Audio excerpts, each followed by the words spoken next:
Well, ladies and gentlemen, it would appear as if our Canadian friends to the north are going to have a rough couple years ahead of them.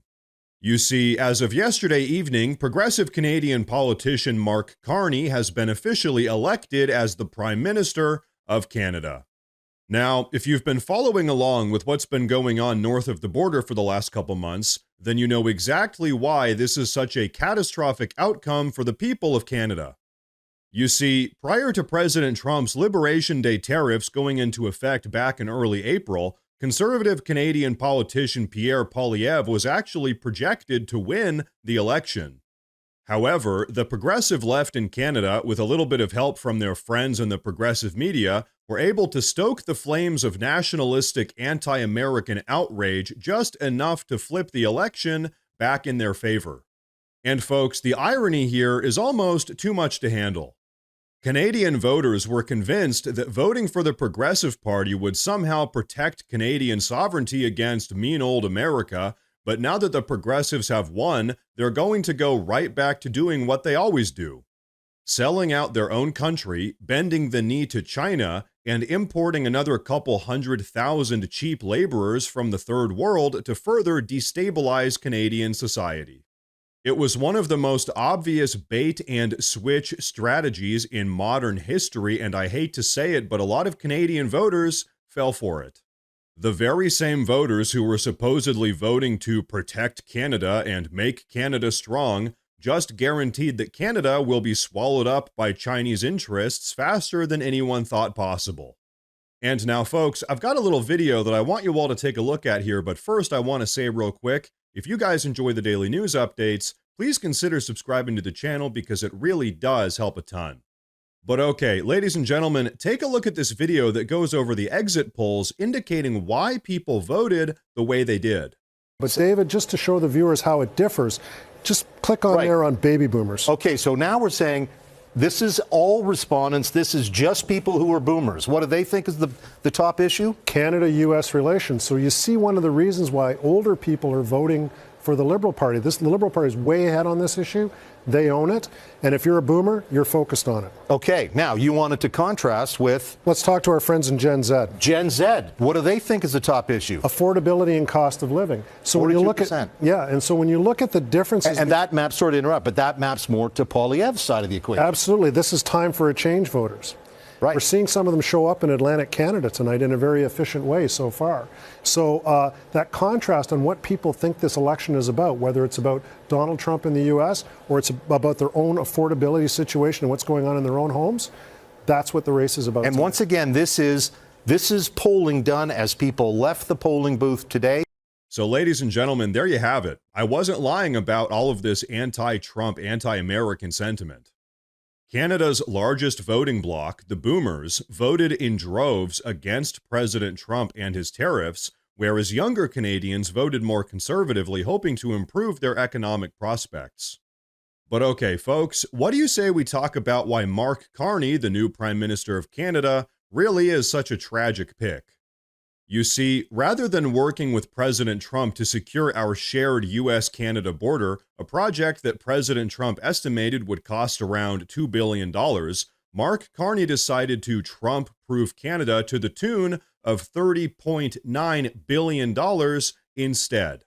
So instead of spending a couple $billion to work with the United States to fix the ongoing border problem, he's going to blow $30 billion on building out Canada's own defensive network in an absurd attempt to protect Canada from its single largest trading partner and closest historical ally. You seriously can't make this stuff up, but unfortunately, the problems with Carney don't stop there. You see, Mark Carney's entire political ideology is centered around deepening Canada's ties to the Chinese CCP. He's gone so far down this road that Canada is now the only country on the planet other than China to impose escalatory tariffs against the United States in response to President Trump's Liberation Day tariffs. I want you to think about that for a second. Not even countries like France or Germany or even Mexico decided to pick a fight with President Trump over his tariffs. Only China and now Canada decided to do that, which frankly is just an embarrassment for everyone involved. But you know what? It gets even worse. Take a look at this. It was discovered that a CCP-linked WeChat account operating directly out of China ran a massive foreign influence campaign supporting Mark Carney's election. Their campaign reached over 3 million Canadian voters, spreading coordinated, inauthentic content designed to push Canadians to vote for Carney. And just in case that wasn't already shady enough for you, Carney was also caught lying about his private meetings with CCP-linked officials, trying to cover up the fact that he's been cozying up to Beijing behind closed doors. It's almost cartoonish how corrupt this entire situation really is. Ladies and gentlemen, here's the truth. Mark Carney is not Canada first. He is China first, and now he's the Prime Minister. But you know what? We do need to be honest here and give a little bit of credit where credit is due. Mark Carney was really only able to win this election because his conservative counterpart, Pierre Poilievre, absolutely fumbled the ball on the 5-yard line. You see, rather than trying to de-escalate tensions with the United States and working out a rational pro-sovereignty solution that would have benefited both countries, Poilievre chose to echo Carney's anti-American outrage over President Trump's tariffs. Instead of leading, Poilievre tried to play politics. Instead of trying to stand up for Canada's best interests, he tried to copy the rhetoric of the radical left. And unfortunately, that decision probably cost him the election. Because when you start sounding exactly like the progressives that you're supposed to be running against, voters just end up voting for the real thing instead. Instead, if Pierre Poilievre had simply said, you know what, let's work with President Trump to secure our border, let's renegotiate some of these lopsided trade deals, and let's protect Canada's national security, he probably would have won this election in a landslide. He chose to pander to the anti-Trump, anti-American sentiment that the Canadian progressive media was pumping out, and it backfired spectacularly. He forgot that the silent majority, both in Canada and the United States, actually respects strong leadership, and he didn't show that.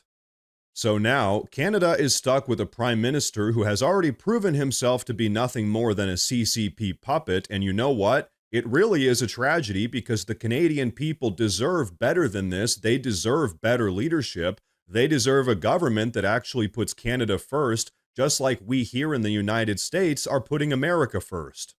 So folks, really, when you stop and think about it, this is a cautionary tale. When globalists try to stoke the flames of hatred against your strongest ally, when they try to manipulate you with manufactured outrage, you need to step back and ask yourself, who really benefits from this? Because I'll tell you right now, the people who benefit from Mark Carney winning this election are most certainly not the citizens of Canada, and they're not the citizens of the United States. In truth, the only ones who win in this situation are the globalists and the Chinese Communist Party. So folks, like I said earlier, and I hate to say it, it really does sound like Canada is about to have a rough couple of years. Now folks, before we wrap up with today's video, I want to say real quick that I've actually gone ahead and made a community Facebook page where I'll be posting additional news and updates as it relates to all of this. So if you guys use Facebook, check out the pinned comment down below and give that page a follow. But everyone, that is going to be a wrap for today's video, so please go down below and drop a comment. Let me know what you think about all of this. Please like the video while you're down there. As I said earlier, please consider subscribing to the channel because it really does help a ton with my daily struggle here on YouTube. Thank you all very much for tuning in today, and of course, as always, stay safe.